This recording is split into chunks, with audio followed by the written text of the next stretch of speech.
Welcome in, everybody. American Leeds, the YouTube channel. Sorry about that. I had some technical difficulties. Something's going on with my Chrome, and Chrome allows me to share everything. And then something, I don't know. Like I won't go into the details, but something's, as my father used to say, something is rotten in Denmark. So, anyways,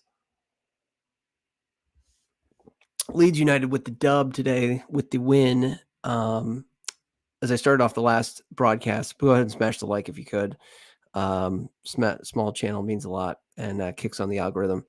Bamford, Firpo, Clausen all surprised me today. Clausen in particular, welcome back. Thanks, Michael Brown. Thank you, sir. Is that Hamlet?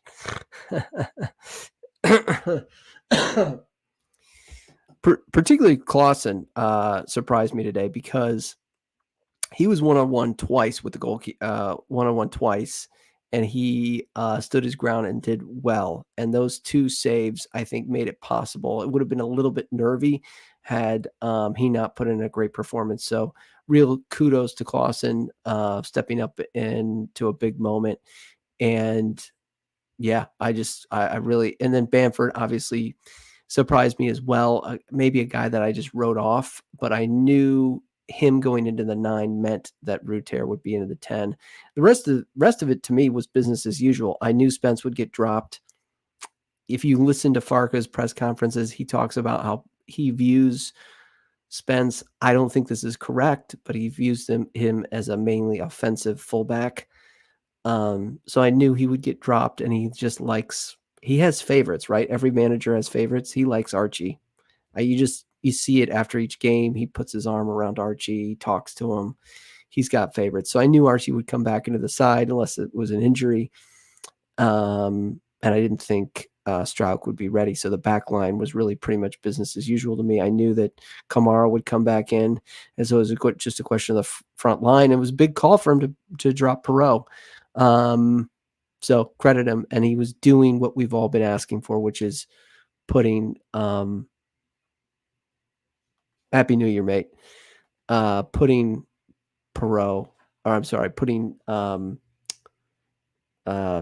Ruter in the 10. But enough of me. Let's talk to, and hopefully this works.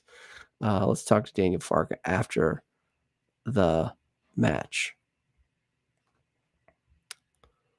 Has joined us down here in the tunnel. Much better today. I think that's fair to say. You may have to increase your volume if you're listening online or on Spotify, if I get this up on Spotify. Isn't it? Yes, of course. It's always a bit difficult to head into a game when you are on the back of back-to-back losses, because in terms of confidence, it's then not perfect. You could have a perfect spell before, but it's always difficult in such a period. And yes, obviously we wanted to return back to winning ways. I think you felt a bit in the first 20 minutes that, I was struggling a bit with confidence, didn't move the ball easy enough. And it's always the same. You have to dig in and fight your way into the game. And after the opener, brilliant goal. Yeah, I was shocked that Birmingham's, if you listen to my preview, they looked like they were stuck in two minds. They wanted to come out and play open, and then they started conceding goals and kind of played more conservatively. It makes no sense to me, especially where they are and how desperate they're getting. They just changed tactics in the reverse of what you would think they would do. So the first 20 minutes, I think, again, was a little bit of a struggle. I think there was some good opportunities that actually Birmingham created, and there was opportunities that we did not slot away. From Daniel James, first of all, good position play, then good cross of Daniel James and a good header of Patrick Bamford. You felt then, okay, the confidence is back. Everything was easy. We dominated them. I was a bit concerned because we didn't bury the game in the second half in the beginning. But then with the 3-0, everything was more or less clear, and yes, well deserved then. You had to make some big calls in terms of selection, and you've alluded to the fact Patrick Bamford responded really well. That goal will be hopefully a big goal for Patrick, maybe. Yes, hopefully, because he had not the easiest season. So I quite often spoke about my valuation and appreciation for Patrick and what he's done, and he's a proven goal scorer on this level. But he'd also 2 difficult years, and in the beginning of the season, straight away out 8 weeks with long-term injury, and he's also a bit older. He needs obviously a bit longer to be back at his best. And if I'm grading Daniel Farke, one of the strengths that he has, and I don't know if it's just luck or if this is an actual strength that he is managing the minutes well.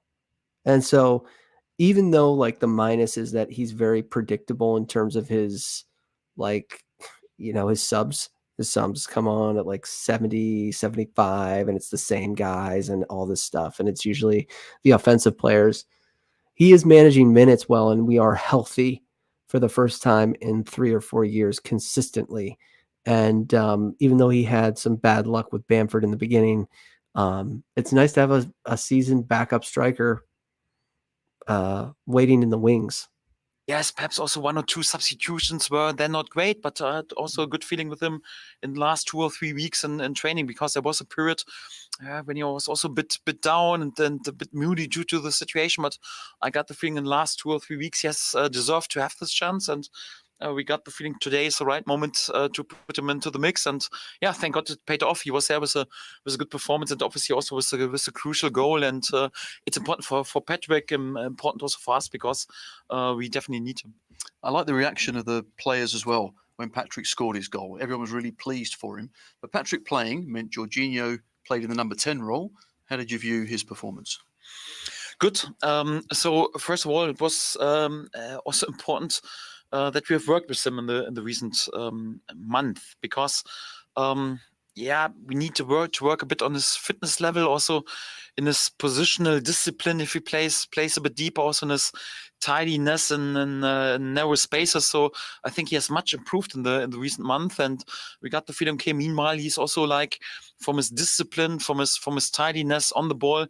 Also from his confidence right now, also in the position that he can play even a bit deeper role, where he has to be a bit more tidy and a bit more disciplined. And I think he fulfilled it in a perfect way. And with a target player like Patrick up front was then definitely a good combination. And I was quite pleased how this paid off. It's not getting easier in terms of selection, is it? You lose your goalkeeper. It worked. It did work, and I've been thinking about. And it's not really a strike partnership, because Ruter is playing 10.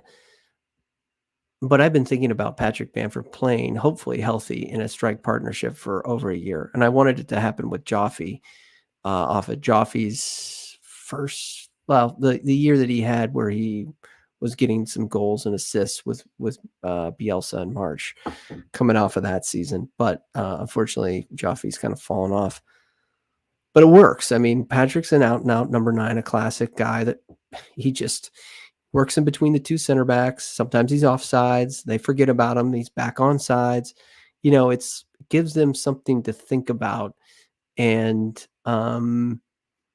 Ruter is much more better. He's better without the ball in terms of when you're comparing him to Perot, and that's why he plays up top. But if that's the only reason he plays up top, then right, Perot needs to get better without the ball.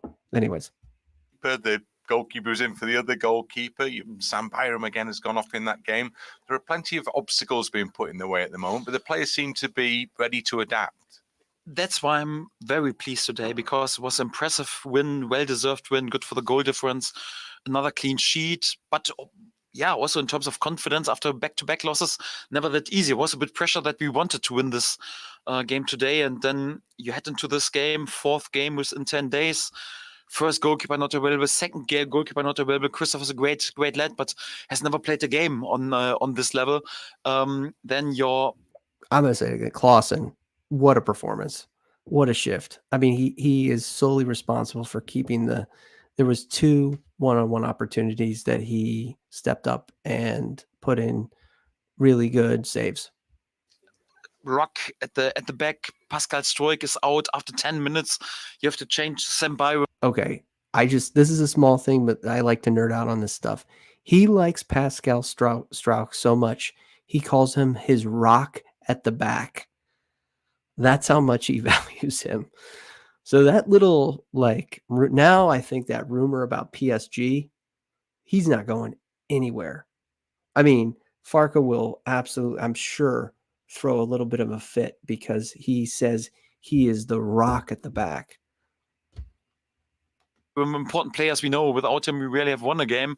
Is out so many setbacks, but the lads responded in a good way and were on it. And today it was important to show togetherness and unity. And the players who were in the spotlight, Junior Firpo had to come in. So I'm not sure when he was last time there was a game over 80 minutes. So I was really pleased that everything in the end worked out and was such a good performance. Not perfect because we had also 1 or 2 losses in the second half of the ball that were unnecessary, but then also great will to recover the ball and win the ball back and to return back to the dressing room with a clean sheet. Many compliments today to the lads. FA Cup next week. What do you do with that in terms of your selection? Have you Clean sheet's massive. We all know this. decided yet? First of all, we need right now also to calm the load a bit down. We are since 3 weeks without a day off. The lads deserve right now also 2 quieter days. We'll also analyze the festive period a bit, and then yes, from Thursday on, we concentrate on the FA Cup. We want to go into the next round. We will put a strong side out because we want to be successful. And after this is also a more or less normal weeks with just 1 game per week. We also don't want to lose our rhythm after a good game today. So obviously, perhaps you can expect a few changes, but definitely also in a way that we want to win this game. Yeah, because I'm a deep believer also in cup competition. I know it's perhaps not realistic that we win the FA Cup, but who knows? So go round by round, and we want to go into the next round. There's also no doubt about this. Yeah, so we'll see what kind of rotation there will be for the cup game. We have a full week now. We're kind of back into regular fixtures, and then I'm sure it'll get congested again, and there'll be another international break. But Peterborough, and it depends on if we get on in the FA Cup away. This is a cup game. Literally, this will tell me a little bit about Leeds United. There's 2 away matches. We were back. So the question still needs to be asked. We were back at the friendly confines of Ellen Road against a team that did want to play very open in the first half, and we won.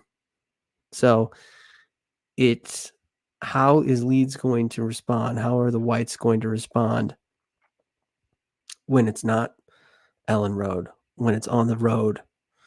And so we have Peterborough, and then we have, sorry, I'm an American, so I might not be saying it with the best accent, and then Cardiff away as well, and then Preston at home, Norwich at home. So it's 2 away games and 2 home games, and then it's February really, where we start Bristol away. So look, I mean, it should be max points. I'm not as big of a romantic about the FA Cup as I think a lot of the guys and gals that watch this show are, and that kind of dig into the comments. It would be, a cup run would be nice, but I want promotion. So if we can continue to get wins off of rotation in the squad, then great. So let's get into your comments because I haven't had a chance to do that. Welcome back, Alex. Happy New Year. Happy New Year to everybody. Hope you guys did well. Hope you're doing off to 2024 with a W. He never really answered the question of Routier in the 10. Yeah, he skipped around it. Well, he knows he did that little the press conference thing where he said, don't ever ask this question again. And they kind of slid in there and said, hey, Routier was in the 10. So I don't think he makes any change. Well, it'll be interesting. It's a cup game, so it'll be interesting to see how they handle it.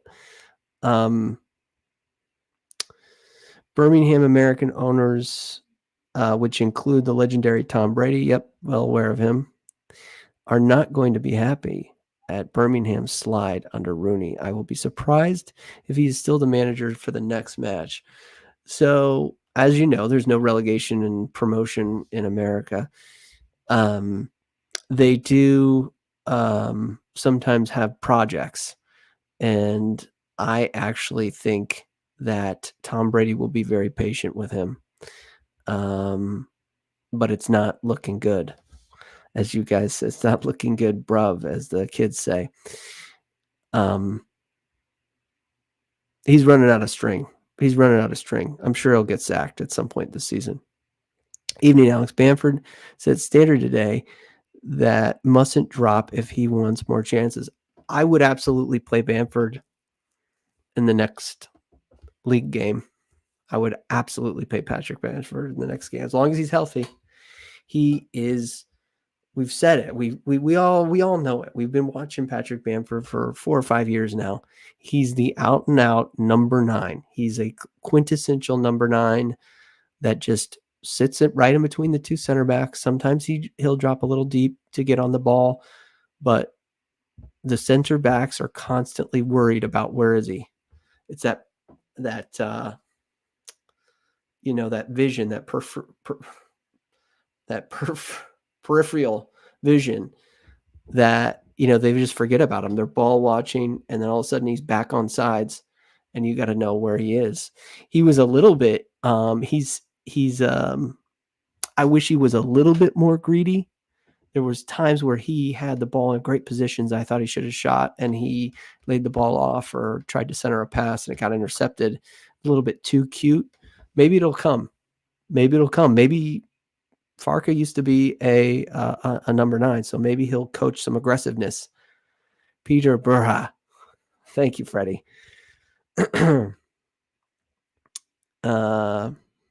Hey up, Alex. Hey up, everybody. Cresswell and Joseph hopefully start next week. Yeah, it'll be interesting to see what the transfer philosophy. The 49ers are very, they're tight-lipped. So it'll be interesting to see. I want to hear from Dan James because Dan James really emphasized everything that we're talking about. He talked about Bamford and what it's like to play with him as a winger. And Dan James is Dan James, but he I know that's up on the YouTube. Maybe I'll get that up there. Extended highlights. Yeah, they didn't put it on LUTV. My YouTube's giving me fits. Let's see if this.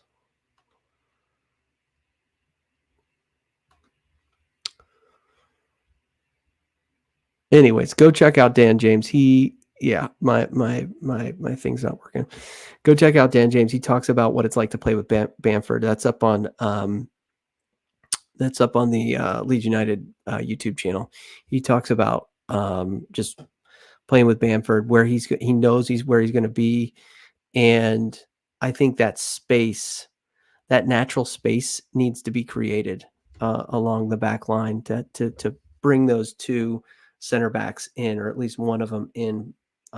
Just creates more opportunities, as you guys know. Let's go into the match stats, and then we'll get out of here. I just want to go over the match stats. I'm interested in to see the numbers behind the numbers.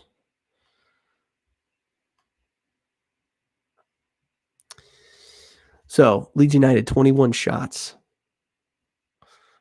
Birmingham City, 8. Shots on target, 11. So not as clinical as you'd like to be, but 11 shots on target. One shot on target allowed by Leeds United. That's great. That's the kind of stuff I want to see. I get more excited about the control from the defensive perspective than with the ball, without the ball, with the ball. 590 passes. If you complete 590 passes, you better win the game. 330 to Birmingham City, and then pass accuracy 88% to 74. Did I go over the possession? 64% possession by the Whites, 36. That's what I didn't get about Birmingham City. Like, you're trying to play open and you're trying to play with the ball, and then all of a sudden you start to did you not want it to be embarrassing? Why would you all of a sudden put in a block later or a defensive shape in the second half? So Rooney's just he's not. I don't think he's thinking clearly. 10 fouls to 14 yellow cards, no yellow cards, no red cards to the Whites, 2 yellow cards to Birmingham City. We were offsides twice, 6 corners. So the last thing I'll say about Patrick Bamford, he gives us a nice target for crosses, right? Like, we haven't scored too many goals from headers. So that's it, everybody. Happy New Year. Marching on together, Leeds. And, we'll do a little preview for the Peterborough match and next week. Question still remains. Leeds United, can you dig in away from home when a team wants to put in a cup final and put in a block? That's what still remains, and that will remain until Farka and the team change that. We gained some ground on the other top 3 today. So, March to get Leeds. Thanks, everybody. Smash the like. Peace.